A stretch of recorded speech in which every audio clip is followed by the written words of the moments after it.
دکتر صاحب بیاین سر از این صحبت بکنیم که ترغیب و جلبه های ترغیب منفی مثبت. مثلا یک کس بسیار تلاش میکنه به این که یک کس را وادار به یک کار بکنه و ترغیب و مثلا کوشش میکنه تلاش میکنه تا امو کار وادار شوه بالاخره.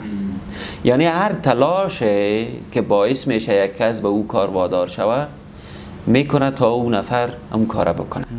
یکی از دلایل اساسی است عزیزم که بعضی وقتا یک فرد میخواد سر توی یک کار را انجام بده و تو نمیخوای او کار انجام بدی و او آدم نمیتونه به زور او کار سرت انجام بده. فضا را سرت شکل سخت میکنه که تو دیگه آپشن نداشته باشی مگر ای که او کار انجام بدی بدون ای که بگویی که او آدم بالا فشار آورده. خیلی من همینجا یک داستان قصه میکنم. مثلا به یک دفتر ما کار میکردیم. یک شخص بود به صفت منیجر یا مدیر عمومی. اون نفر تلاش میکرد که یک روز ترانسپورت نته. دریور میگفت که دیگه کارمندا را کاوردی بر از یک دقیقه در ایستگاه استاد نکنی. دقیقاً. یا در وقت نان چاشت گوش میکرد فشار وارد بکنه.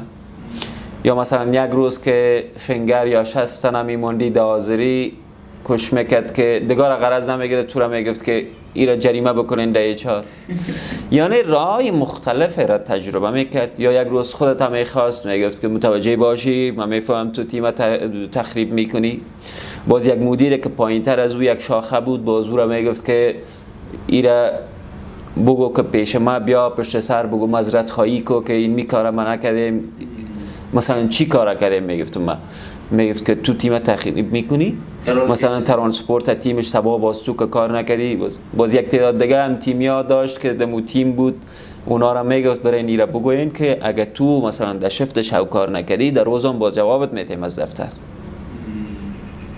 یعنی با شکل‌های مختلف کوشش میکرد راه‌های مختلف تجربه بکنه تا از او دفتر مرا جواب بده. و ای به تو دو آپشن میده وقتی که از این راه استفاده میکنه و این خیلی خطرناک باشه.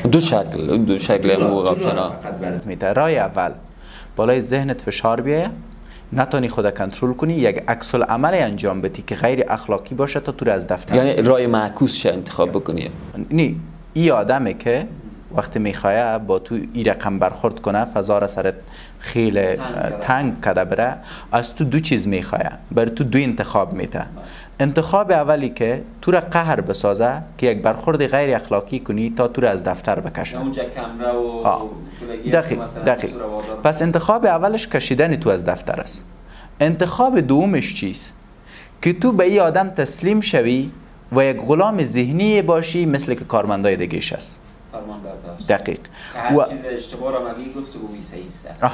پس هدف ما چیست؟ به خاطر اینکه ایرا واضح بگویم دوستا بفهمه این آدم با ای که فضا را بالای تنگ کرد دو انتخاب به تو داد و اکثریت جوانا که دی همچو سناریو گیر مفتن اکثریت جوانا یکی از دو انتخابا را میگیره و فکر میکنه که من خود راه ندارم مجبور هستم یا برم دو بزنم از دفتر برایم یا مجبور هستم به آدم تسلیم شوم. یا یک چیز دیگه هم از دکتر صاحب یا مثلا فامیلم گشنه میمونه نان ببرم به خاطر موضوع اقتصادیشم شاید همین دفتر را ترک نکنم موضوع زور قبول بکنم. بس تسلیم میشه غلام میشه.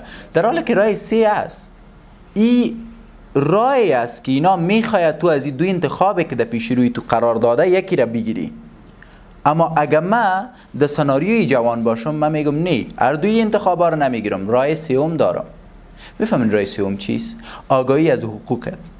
وقتی برای من ترانسپورت میتی و او آدم یک دقیقه به من منتظر نمیمانه فرار میکنه به فردایش من ایمیل میکنم که به دیگرها 5 دقیقه میمانی چرا برای من یک دقیقه انتظار نمیشی یا خود عیار میسازم دیسپلین میشم 1 دقیقه انتظار نشه 2 دقیقه پیش میبرایم که چی. یکی موضوع جنسیتی هم بازدهی زیادتر شاید دکتر صاحب متوجه باشی.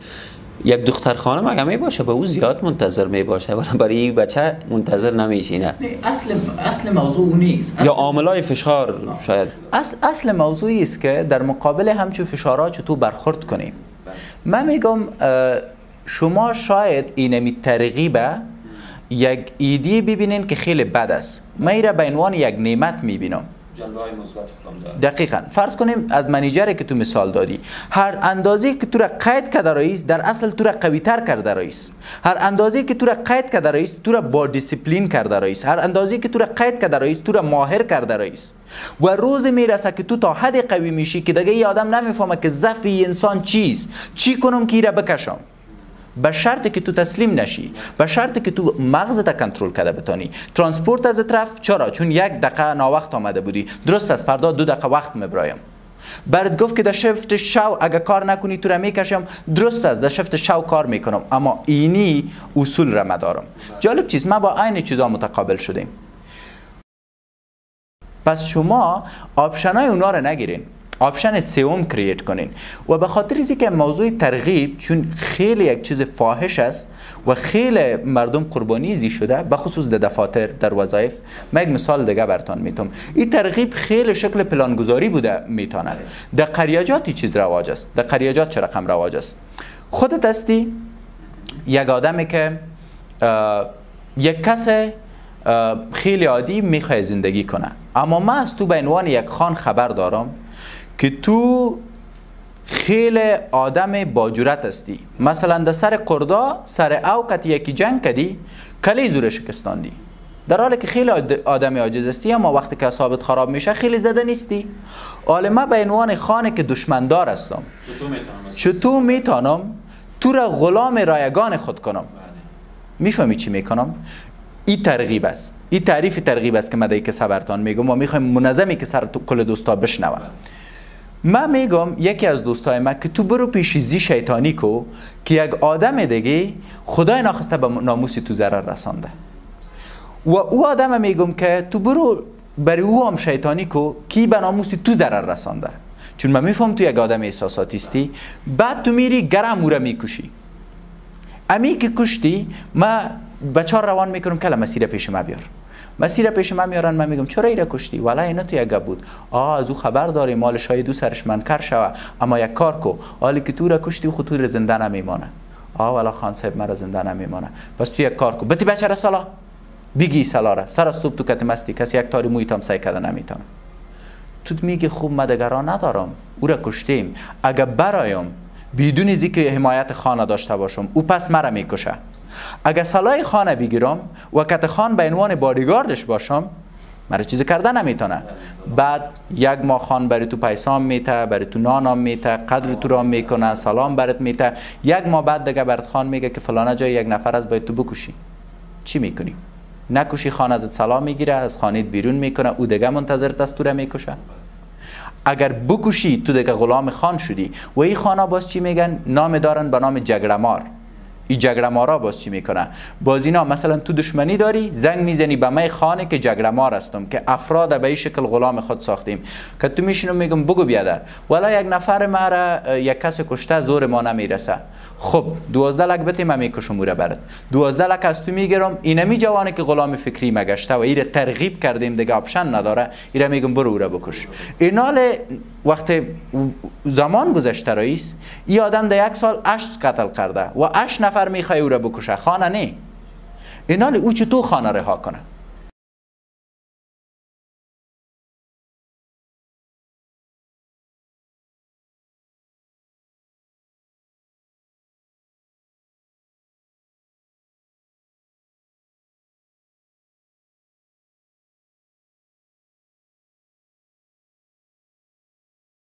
تو را میگه تو را سوپروایزر میسازم، مرا میگه تو را سوپروایزر میسازم. تو را میگه اما در مقابل تو شکیب استاد است، او را چطور کنیم؟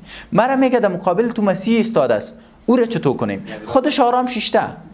دو احمق به سطح پایین بین خود زده رئیس. تو شیطانی مرا کو، من شیطانی تو را کنم، تو بر من چا بکن، من چا به تو بکنم، تو زندگی مرا تلخ کو، من زندگی تو را تلخ کنم. چرا؟ هیچ چیزی به نام سوپروایزری نیست، فقط از شما استفاده کرده رئیس، خودش کردیت گرفته رئیس. مانای ترغیبی است. دو تا را به جنگ پرتو، حکومت کو. دو تا را از هم جدا کو، حکومت کو. یک مثالش در بین اما وقت کو مایی بگید. دقیقاً. یک مثال دیگه ش در بخشای محبت و اینا میتونم. مثلا یک دختر میبینی که یک بچه را دوست داره، یک دختر میاد میگه دو روپه بچه نیست. ایره دیدم که یک دختر دیگه. ما بعد او را رها میکنه، این دختر میره پشت او بچه یا برعکسش. در جامعه ما زیادتر بوده متاسفانه. جالب چیز، ما در دفاتر دیدیم که یک بچه یک دختر خیلی زیاد دوست داشته و این دختر خیلی پاک دامن بوده. یک بچه دیده که او ایره خو هم دوست دارم چطور کنم، گفته که دختر پاک دامن نبوده، این یک کس جور است. او بچه الایش کرده. وقتی که الایش کرده، این بچه که گفته که دختر خوب نیست، این رفته به جرگهش و دختر گرفته. این بچه میگه تو خوب گفتی دختر خوب نیست، میگه با تو چی، میره دوست داشتم. این ترغیب میگن. مثال خانوادگیش اگه بتیم، مثلا دو دانه دختر است که با دو مرد عروسی کرده. یک دختر میایه به خوشوی خود میگه که اونو دختر از بچه پیسه میگیره و برش میگه به مادرت پول کم بده. یا زیاد چیزهای دیگه دکتر صاحب، مثلا در خانواده دو تا سنو هستن، اینی بیچاره چقدر تلاش میکنه برای مو خشوع خسر خود اصلا تحویل گرفته نمیشه. دقیقاً. ولو در هر جای نشان میته برای مردم که من خدمت خشوع خسر خودم میکنم، ولی برعکس میای در خانه ضربه میزنشان، خسر خشوع خودم مثلا تحویل نمیگیره، برخوردهای دوگانه داره، ولی آدم نشان دادن نمیتونه در بیرون، ولی را زنای دیگه بیشی یا مردم دیگه بیشی ترغیب کرده میره که اینی کارا بکو، این کارا بکو، این کارا بکو. البته این جنبای منفیش از دیگه، مثبتش نمیفهم کدام مراحل را باید.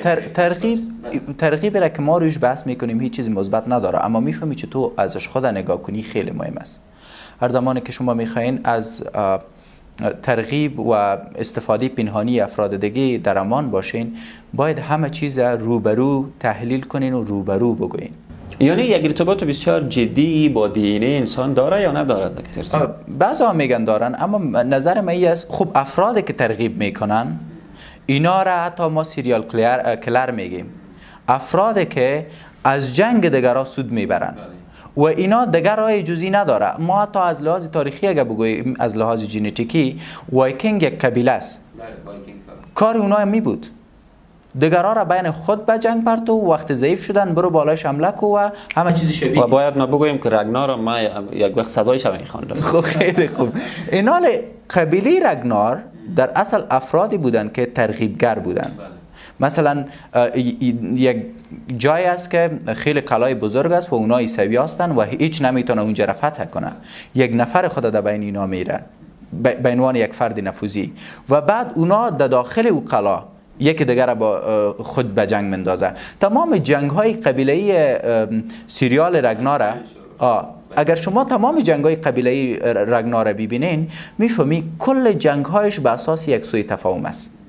و این سوی تفاهم کی به میان آورده در این قبیله؟ اون کسی که در بینشان نفوذ، کسی که ترغیب میکنه. پس چطور میتونیم از این خدا نگاه کنیم از ترغیب؟